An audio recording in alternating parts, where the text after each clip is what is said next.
Do you have any tips to keep every student engaged during teaching?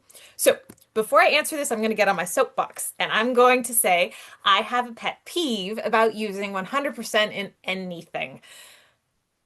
In Oregon, we have a goal for the state of zero deaths from car accidents. So 100% survival rate for all car, vehicle, anything. It's unattainable. There are areas that have goals of 100% graduation from high school. It's unattainable. You cannot attain 100%. So it feels really good to say 100% engagement 100% of the time. It feels really good to say 100% of whatever 100% of the time if it's a good thing, but it's not a smart goal. It's an unattainable goal. And so it just often makes teachers feel like they're failures, even though they're really rocking it. And as an example, I'm just going to ask you to think back on staff meetings. And when have you ever been in a staff meeting where, for 100% of the time, 100% of the teachers, the leading teacher included, who is often the principal, are on track? It doesn't happen, and it's okay. That does not mean failure. And so I just want to say that's my pet peeve. 100% engagement 100% of the time is not reasonable, it's not attainable, and it's okay not to be there. Now, should we always be striving to improve? Of course. But just don't have in your head, and I'm sorry if admin has put it there, but I would say that that's you can let that go, in my opinion. So, that said, I do really love student engagement, and my goal is always to engage students and keep them excited and interested in the learning and also just learning. So, one of the things I do is I will randomly use students' names in teaching, particularly those that I notice just a moment ago got off track. And so we're talking, okay, so 5 times 5 is what now, Susie? And like that one's kind of a call out that she might be like, oh, shoot. So, depending on the student, depending on what I know about their personality and whether or not this is typical, I might not do someone that calls them out as like, oh, now I don't know and now I'm embarrassed. Depending on the student, sometimes I think that's appropriate. But you can also say things like, so Susie, did you know that when Christopher Columbus crossed the Atlantic Ocean, and so I didn't ask her a question, I just used her name. And so that can cue kids in to be like, oh, right. I need to be focused again. And so it's a really simple, effective way. And you don't always use the kids who are not being engaged, but I definitely use them more. Like if you get off track, I'm going to use your name more in my instruction and it's going to cue you in on, oh, right, I need to be back on track. Really simple one. I really, really love that one. Another one is we talked about this before in a previous question, but providing them a time to engage with their peers. They really, really do need that time to engage with their peers, to talk with their peers in different structures, different ways. It needs to be controlled. It needs to have a routine associated with it. It will not be 100% on task, and that is okay. One of the keys to helping increase the likelihood that it is, though, is leave them wanting more. Do not give kids 5 minutes to spend time discussing some small question. We know what happens again when that happens at a staff meeting. We all are talking about the weekend all of a sudden. Give them 30 seconds. Literally, sometimes 30 seconds, sometimes longer, but leave them wanting more. Leave them not able to finish all their thoughts about the academic topic, and that will get them excited to talk again the next time you have it. So that's a really, really helpful one. Make it fast, make it snappy, make it exciting, and that can help them be engaged. Also use different structures. One of the ones that I don't remember who Jonathan stole it from, but Jonathan stole it from somebody and again perfected it because he's awesome. But he uses something called pros and cons.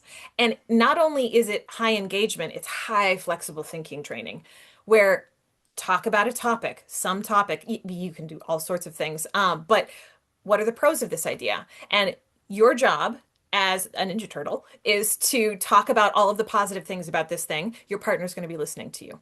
And then he's going to tell you to go con, Don Con. So go pro, Don Con, I think is the phrase he uses. So then you're going to Don Con, Don as in put on, Don Con, and then you have to switch and you have to start thinking about, okay, it doesn't matter whether I agree or disagree with this. What are all the negative things about this? Your partner's job is to listen to you and try to decide at the end, what do you actually believe?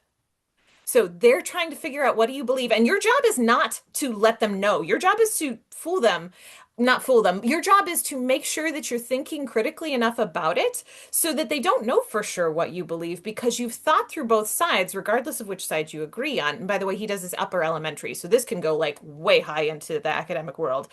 Lower elementary, it might be a little tricky, but for upper elementary, it's gold.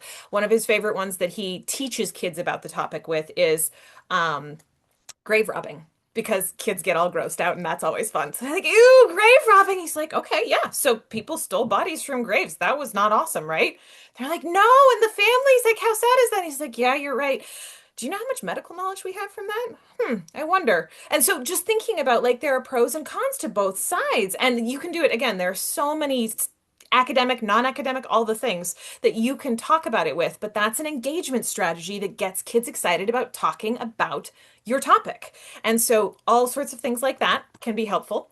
Um, okay, back on the keeping kids engaged, proximity. Proximity is my friend. I do not teach at the front of the room. I wander the entire room when I'm teaching. And again, I spend a little bit more time next to the kids who are off task than I do next to the kids who are on task. Proximity, by the way, is also a really, really good one. Quick aside, when you have a quiet student, do not stand next to that student when they're answering a question. Stand all the way across the room, because then they learn to vocalize a little bit more. It's very helpful. Okay, and then yeah. Oh, my last one. We already talked about that how you should be enjoying your content, and if you're not, then that's obviously going to keep kids unengaged. But in moderation, I would say the carrots and the sticks. I am so okay with that. Like, I will hold out for my kids, especially if we start on like a we're super unengaged, we're not doing our work very well today trajectory at the beginning of the day. I'll be like, hey, you know what? I think I want to do a Quizlet Live today at the end of the day. And my kids love Quizlet Live.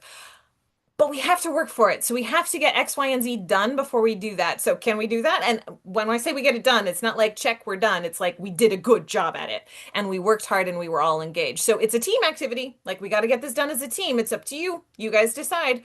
And so, and decide they know doesn't mean that they say, yes, we want to do it. It means what do your actions show?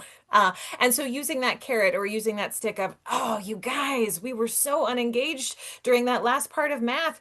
We got to stay in for the first 2 minutes of recess. We've got to finish that work. I'm sorry, but you guys chose not to be engaged in the lesson. So you use some of my time, which means I get some of your time for recess to finish that math lesson. Let's stay focused so it doesn't turn into 3 minutes.